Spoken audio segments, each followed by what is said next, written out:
여러분 스스로 생각할 때 나는 굉장히 독립적인 존재다 라고 생각하십니까? 아니면 나는 뭔가 의지해야 해, 나는 의존적 존재다. 우리 주변에 보면요, 뭔가 누군가에게 의지하는 것을 굉장히 불편해 하시는 분들이 있어요. 근데 보면 그 사람조차도 실은 다른 것을 또 의지하고 있는 그 무의식의 세계 속에서 뭔가를 또 의지하고 살아가는 것을 또 보게 돼요. 결국 우리 인간 자체는 독립적인 존재가 아니라는 거예요. 의존적 존재라는 거죠. 인간은 끊임없이 그래서 공동체를 이뤄갑니다. 어떤 사회를 구성해가고 이제 공동체를 이루어가게 되죠. 특히 성장해서 이 아이들에게 부모는 절대적 의존 존재입니다. 아이가 태어나면서부터, 물론 부처는 태어나면서부터 이렇게 걸어 다녔다 얘기를 하지만, 철저하게 부모님 품에 의존해서 커가게 되죠.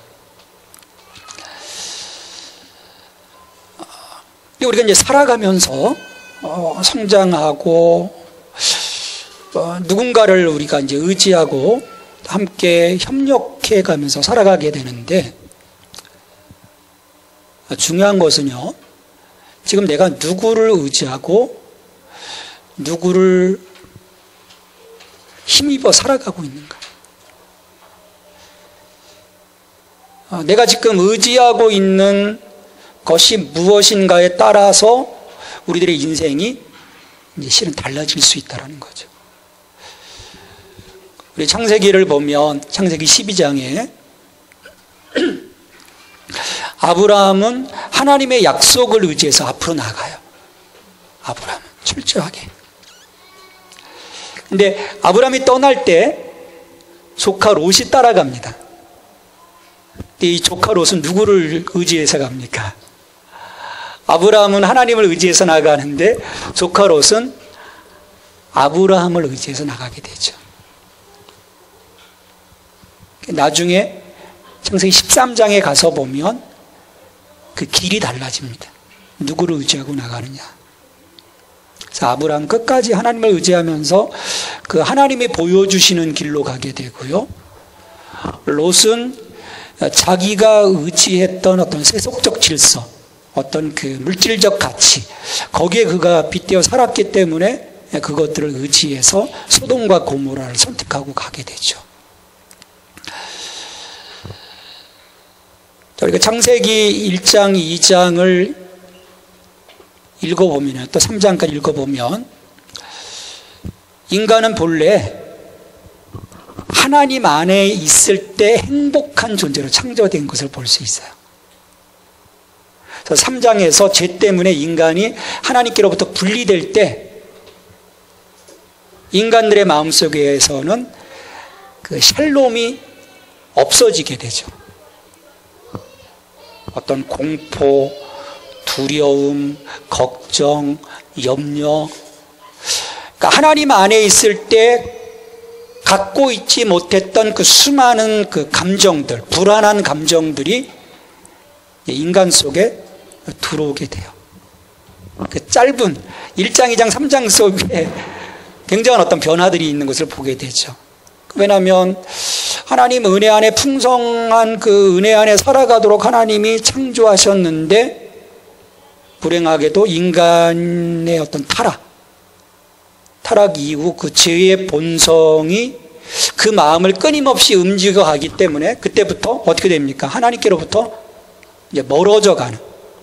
그래서 3장 이후에 4장, 5장, 6장, 7장, 11장까지 쭉 과정을 보면 하나님은 사람들을 끊어안으려고 하시지만 어떻게 됩니까? 계속 벗어나요. 하나님으로부터 멀어지려고 합니다.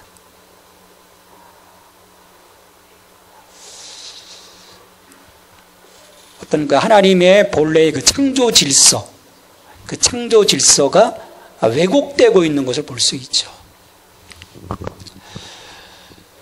또 그런 과정 속에서 실은 우리 마음을 빼앗겼습니다. 누구에게 빼앗겼습니까? 사탄에게 빼앗긴 거죠.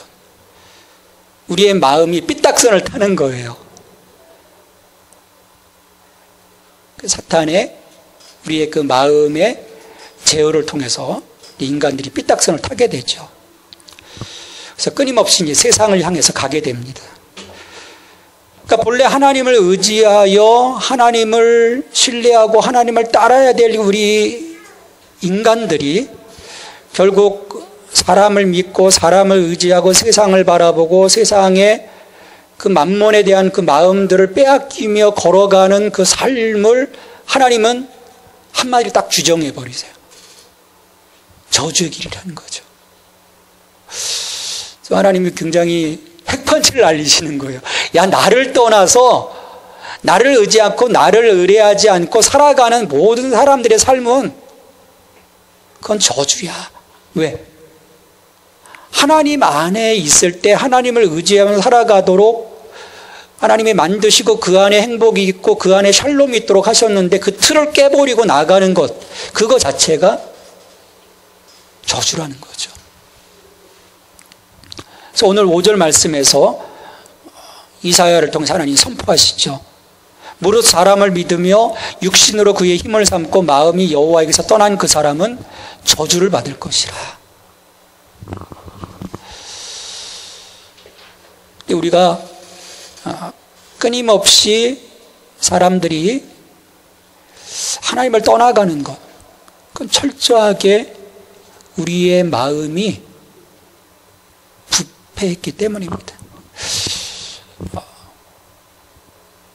우리 그 마음의 창을 통해서 우리가 주님을 바라보고 우리의 그 마음이 주님께 드려지는, 왜냐하면 주님은 우리의 마음을 감찰해서 아시는 분이시거든요. 그 마음의 자소에 하나님을 나의 왕으로 여기시고 나의 왕으로 모시고 예수 그리스도를 나의 주로 모시고 그분을 의지하며 살아갈 수 있도록 살아가도록 하신 그 틀을 우리가 죄로 인해서 깨뜨려 버린 거거든요. 그러니까 이 마음이 어그러진 그 상태에서는 우리가 끊임없이 하나님을 떠나갈 수밖에 없는 거예요.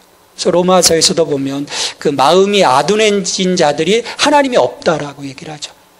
그러니까 온 세상 가운데 하나님이 드러날 수 있도록 하셨지만 마음이 가려지며 본래 하나님이 창조하신 우리 마음으로 우리가 세상을 바라볼 때는 하나님의 살아계심을 볼 수 있는데 마음이 어두워지고 마음이 왜곡되어지고 마음이 삐딱선을 타니까 하나님 없다라고 하는 거예요. 하나님 없다라고 하는 거죠.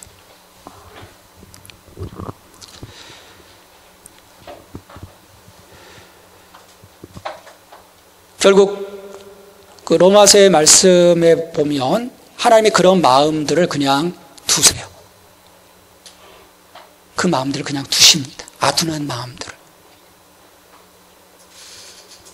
서로 그 마음들이 심히 부패하여지고 그 마음이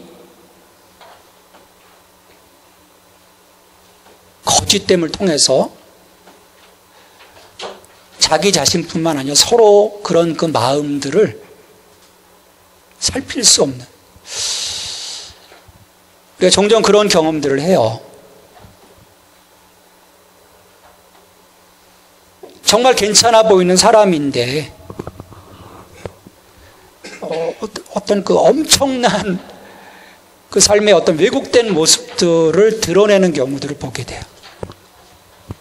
스크린하고 있는데 그 바닥이 드러나는 경우들을 우리가 종종 경험하게 되죠. 그래서 놀라게 돼요. 가까이 있는 사람들, 그 아내와 남편 사이에서도 그런 모습들이 어느 순간에 드러나게 되죠. 또 자기 자신도 마찬가지입니다. 나름대로 어떤 이성과 지성으로 겸비되어졌다고 하는데 어떤 그 급박한 상황 속에서 돌출되어지는 어떤 행동들을 보면 실은 우리 자신의 어떤 마음도 우리가 헤아리지 못하는 거죠. 서로 속고 살아가는 거예요. 그런 척 살아가는 거죠. 그러니까 우리의 모습이 우스운 거예요. 정말 내가 하나님 안에서 하나님을 의지하며 그분과 함께 동행해야 되는데, 그래야 그 삶 속에서 어떤 샬롬이 이루어지는데 아닌 척, 나 혼자 잘할 수 있어 그러면서 그 마음속 그 깊은 곳에서는 지금 어떤 그 불안과 걱정과 염려가 올라옴에도 불구하고 막 누르는 거지. 나는 안 그래도 괜찮아. 난 괜찮아. 난 괜찮아. 이게 현대인들의 모습입니다. 그 마음속에 어떤 어둠의 그림자가 있는지도 모르고 자기 자신을 믿고 또 자기가 갖고 있는 어떤 스펙들을 믿고 리소스들을 믿고 그냥 안 그런 것처럼 살아가는 거죠.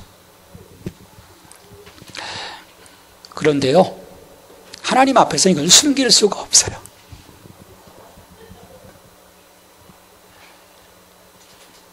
지금 제가 여러분들 이렇게 한 사람 한 사람 보면 마음을 잘 몰라요. 다 은혜롭게 앉아 있으니까요, 몰라요. 근데 하나님은 나의 이 은혜로운 표정 뒤에 감춰져 있는 내 마음을 하나님은 아신다는 거죠. 여러분, 그게 사실은 두려운 거예요. 하나님 앞에 사실 숨길 수 없다라는 거죠. 근데 또 속아요. 하나님도 속일 수 있다고 생각하는 거예요. 그게 우리인 거예요. 어리석은 거죠. 근데 하나님 앞에 서면 가려질 수 없다라고 10절에서 말씀하시죠. 나 여호와는 심장을 살피며 폐부를 시험하고 각각 그의 행위와 그의 행실대로 보응하나니. 살피신다.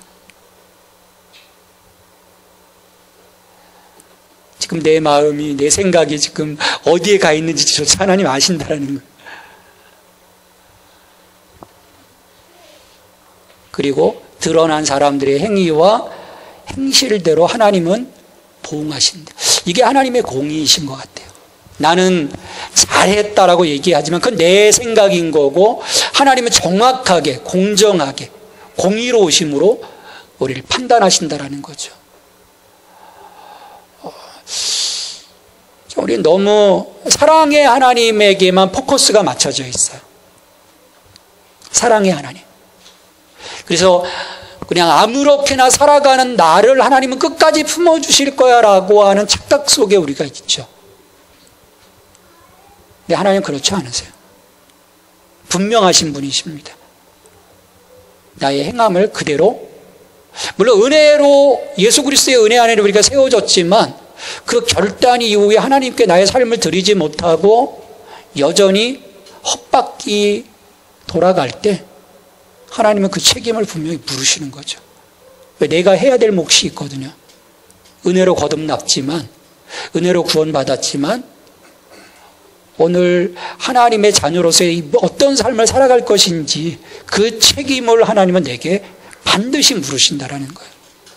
여러분, 그걸 기억하면요, 학생들이요, 시험이 없다, 어떤 측정이 없다 그러면요, 공부하겠습니까?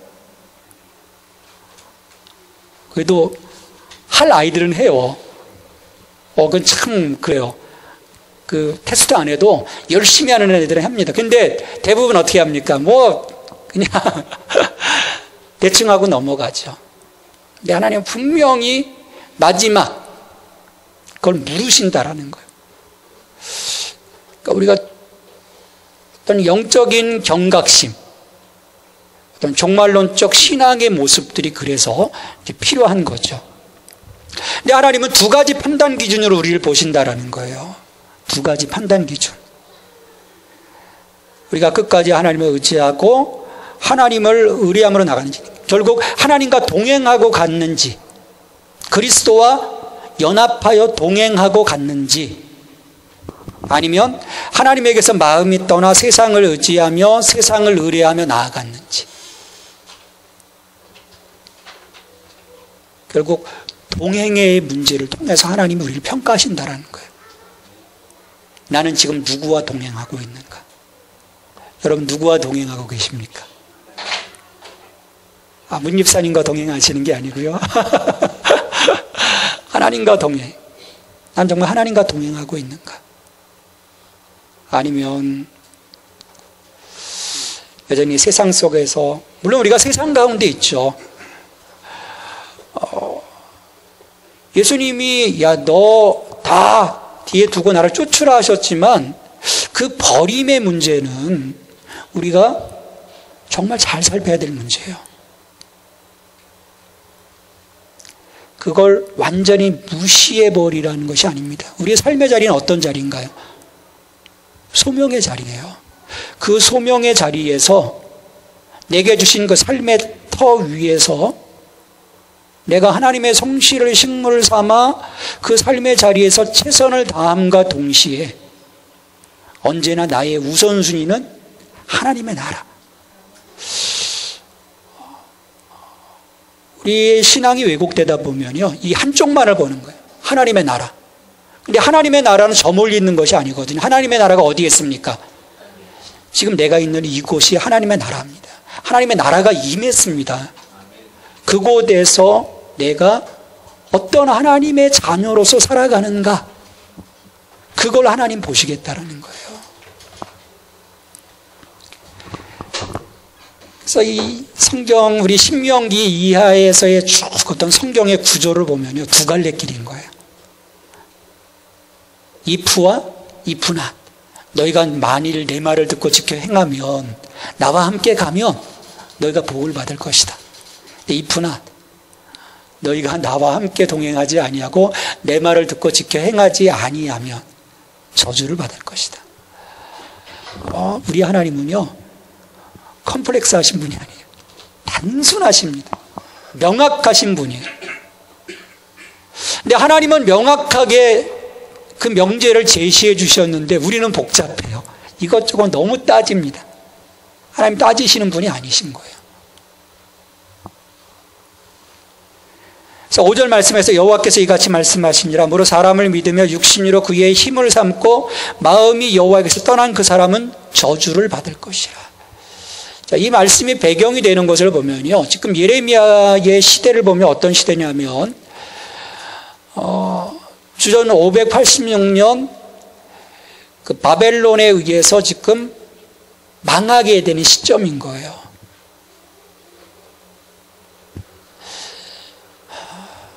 나라가 풍전등화의 상황 속에 있는 거죠.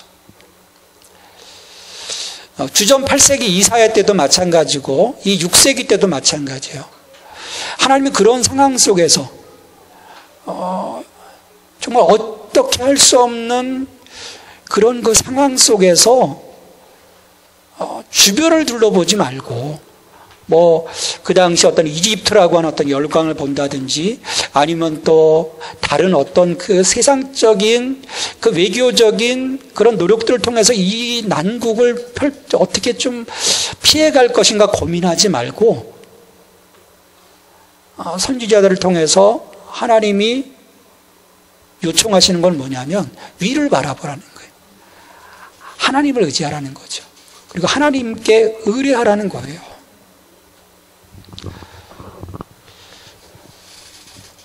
그런데 이 왕들은, 이 정치가들은 그렇지 못한 거예요. 어떤 강대국의 힘을 믿었고 그것들을 통해서 그 외교적인 어떤 줄다리기를 통해서 지금 이 어려움들을 모면할 수 있을 거라고 생각을 했던 거죠. 하나님은 그런 것들을 바라보면서 야, 저들이 여호와에게서 마음이 떠났다라고 평가하시는 거죠. 왜냐하면 그 마음이 하나님께 있다면 어떻게 되겠습니까? 하나님께 있다면. 이 사람의 관계가요, 마음이 떠나면요, 보지 않습니다. 그러니까 우리 마음을 지켜가는 게 참 중요한 거예요. 매일매일 나의 마음을 확인하는 것이 중요합니다. 정말 내 마음이 어디에 있는지, 그리고 누구를 의지하고 있는지.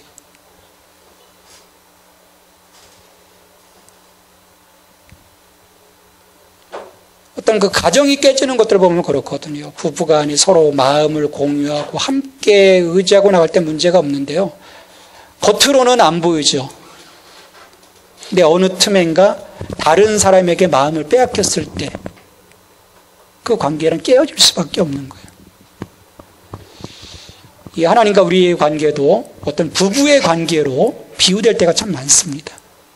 그러니까 마음을 빼앗겼을 때 그 하나님과의 관계가 어그러지게 되는 거죠. 자, 그러면서도 이 유다 백성들은요, 유다 왕국은요, 어떤 좋은 결과를 기대한 거예요. 하나님을 의지하고 하나님 안에서 어떤 해결점을 찾기보다는 주변에서 다른 어떤 방법들을 통해서 이 위기들을 건질 수 있을 거라고 다른 사람들을 의지하고 어떤 그 힘을 의지했는데 그런 기대와는 달리 다른 결과를 맞습니다. 그건 저주라는 거예요. 6절의 말씀에 보면 그는 사막의 떨기나무 같아서 좋은 일이 오는 것을 보지 못하고 광야 간조한 곳, 건건한 땅, 사람이 살지 못하는 땅에 살리라. 실은요, 종려나무, 백향목, 그런 삶을 기대한 거예요. 이 백향목은 성전을 지을 때 쓴 좋은 나무거든요. 그러니까 뭔가 굉장한 걸 기대했는데 하나님은 뭐라고 말씀하십니까? 그들이 아무리 몸부림을 쳐보아도 사막에 보잘것없는 떨기나무라는 거예요. 아카시아 나무 위에 그 보잘것없는 덤불과 같은. 우리가 하나님을 의지하지 아니하고 하나님을 떠나 독립적 존재로서의 삶을 살아가고자 아무리 몸부림을 쳐봐도 결국 그 결과는 백향목이 아니라는 거예요. 떨기나무라는 거예요. 그리고 그 인생 가운데 좋은 일이 보지 못할 것이다라고 얘기를 합니다. 그리고 사람이 살 수 없는 땅, 메마른 땅, 결국 파국이라는 거죠. 파멸, 죽음. 그러니까 하나님으로부터 우리의 마음이 떠나서 자신을 믿고 자기가 가진 스펙, 자신의 리소스를 믿고 나가면 결국 아무것도 없게 될 거라는 거예요. 빈털털이라는 거죠. 근데 우리는 여전히 독립을 선언합니다. 나 이제 하나님 필요 없습니다. 점점 무신론자들이 지금 팽배해지고 있어요. 하나님 필요 없다는 거예요. 우리의 이성, 우리의 지성, 우리의 과학적 상식, 우리의 지금 수많은 경제적인 자산들, 또 수많은 인적 네트워크, 독립을 선언합니다. 왜? 방대하거든요. 우리가 갖고 있는 것 방대해 보여요. 그런데요, 독립을 선언하고 나가봤자 빈털터리가 된다는 거예요.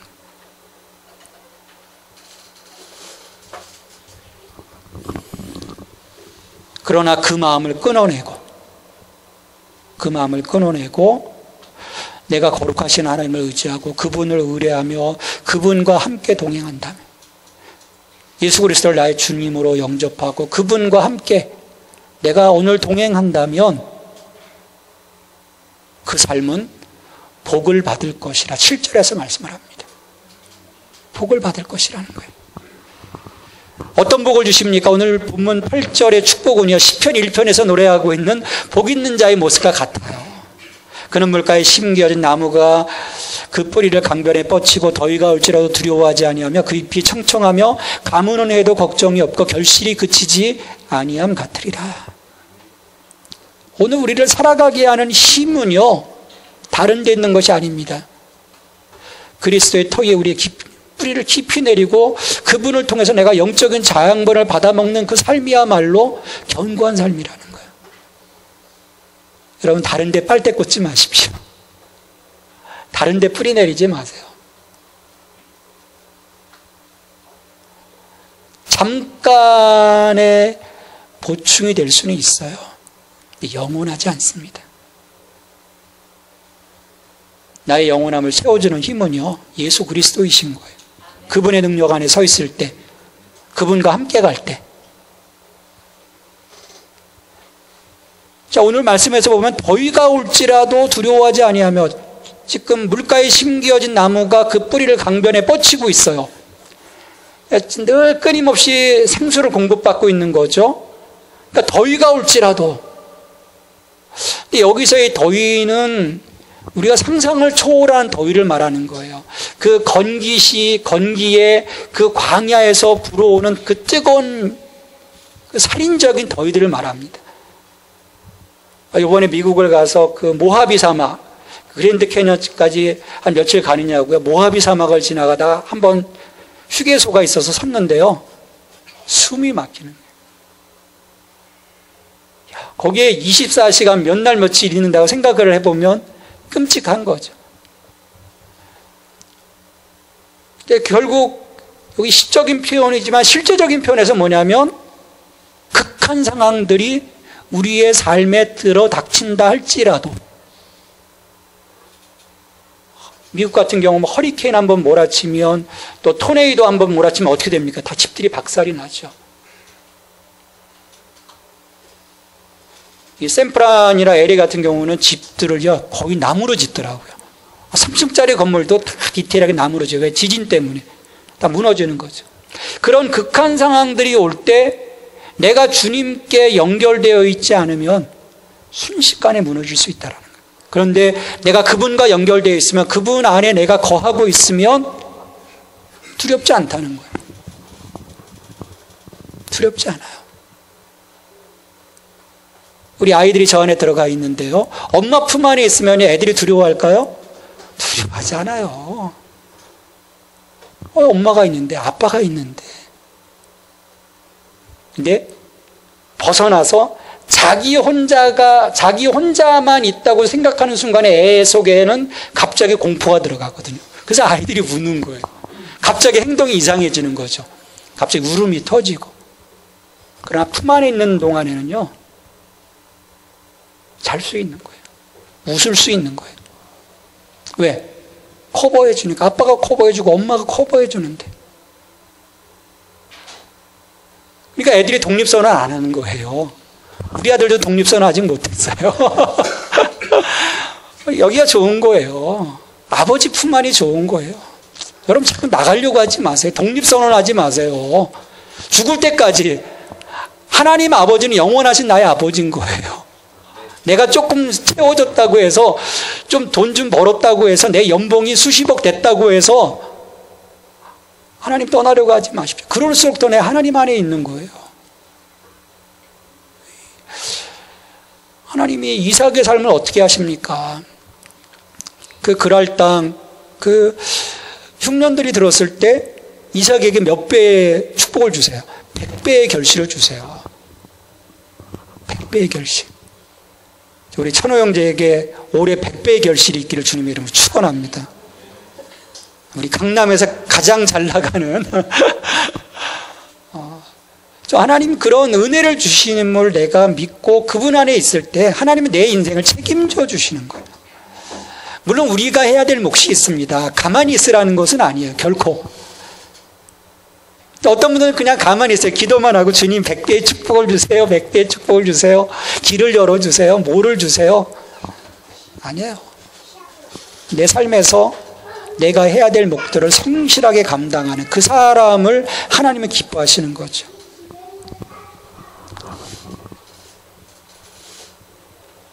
우리를 정확히 보시고 우리를 평가하시고 우리에게 열매를 주신 하나님, 그의 행위와 그의 행실대로 보응하나니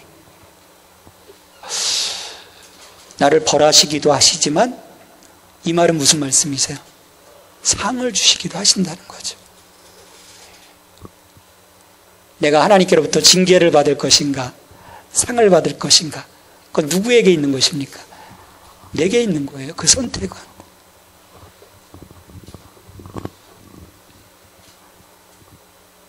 하나님을 떠나서 내가 하는 이 모든 것들, 좋아 보일 수 있는데요.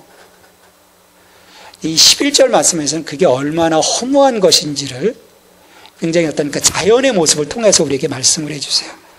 우리 11절 말씀 보면은 불의로 치부하는 자는 자고새가 낳지 아니한 알을 품음 같아서 그의 정년에 그것이 떠나갔겠고 마침내 어리석은 자가 되리라. 자, 자고새. 자고새는요, 이 꿩과에 속하는 산메추라기를 말해요. 근데 이 자연학자들이 이제 생물학자들이죠. 이 부분을 조금 이제 물음표를 하지만 그 당시 사람들 속에 어떤 그런 이해가 있었던 것 같아요. 예를 들어가지고 이제 보면 뻐꾸기 같은 경우 탁날을 합니다. 남이 둥우리에 어떻게 알을 탁 놔버리거든요. 근데 이 자고새는 메추라기는 그게 이제 자기 알인 양 품는 거예요. 품는 거죠. 그래서 알이 부화가 돼서 새로운 그 새가 이제 태어나지 않습니까? 그러면 어떻게 해요? 이 자고새가 갖다 이제 자기 새끼인 줄 알고 헌신적으로 먹이는 거죠. 그래서 애가 이제 커요. 근데 메추라기는 작은 새인데 뻐꾸기는 여러분 어때요? 열심히 먹이다 보니까 자기보다 더 커지는 거예요. 그래도 열심히 먹여요. 자고새가 참 미련한 새인 거예요. 이게 딱 보면 이게 내 새끼가 아닌가 보다 그래야 되는데 끝까지 먹여요. 그럼 이 새끼가요, 나중에 딱 보고 이 메추라기 자고새가 자기 엄마가 아닌 걸 아니까요, 결국 떠나가거든요. 그걸 지금 그리고 있는 거예요. 하나님을 떠나서 자기 의로 뭔가를 행하려고 하는 사람들은요, 뭔가 결과가 있을 것 같지만 결국 아무것도 없게 될 거라는 거예요. 허무함만이 남는 거예요.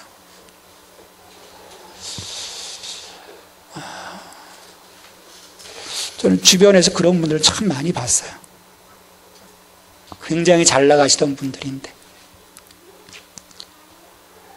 연봉 다른 사람들에 비해서 엄청나게 받던 사람들인데 또 사업하면서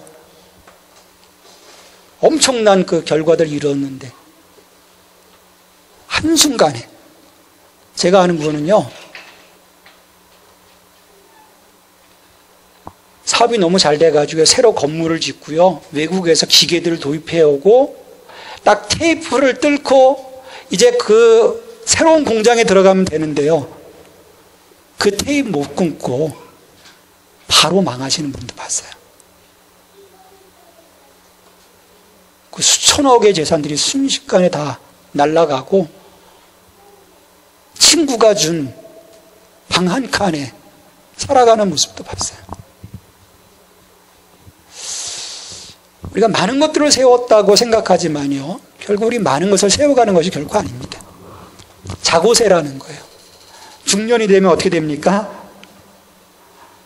그것이 떠나겠고 마침내 어리석은 자가 되리라. 나중에 우리가 한탄하고 그 허무함 속에서 좌절하는 그 삶을 우리가 살아가지 않게 되길 바라요. 미리 그 삶이 아닌 하나님 은혜 주시는, 하나님 복 주시는 그런 삶을 살아갈 수 있게 되길 바랍니다. 어리석은 자가 아니라 정말 복 있는 자. 그래서 끝까지 하나님을 의지하고 하나님을 의뢰하고 하나님과 동행함으로 오늘 예수 그리스도와 함께하고 그분의 의를 힘입어서 내가 그분 안에 깊이 뿌리를 내고 그분의 능력을 통해서 내가 살아나갈 때 오늘 우리들의 삶은 더욱더 견고하게 세워질 것입니다.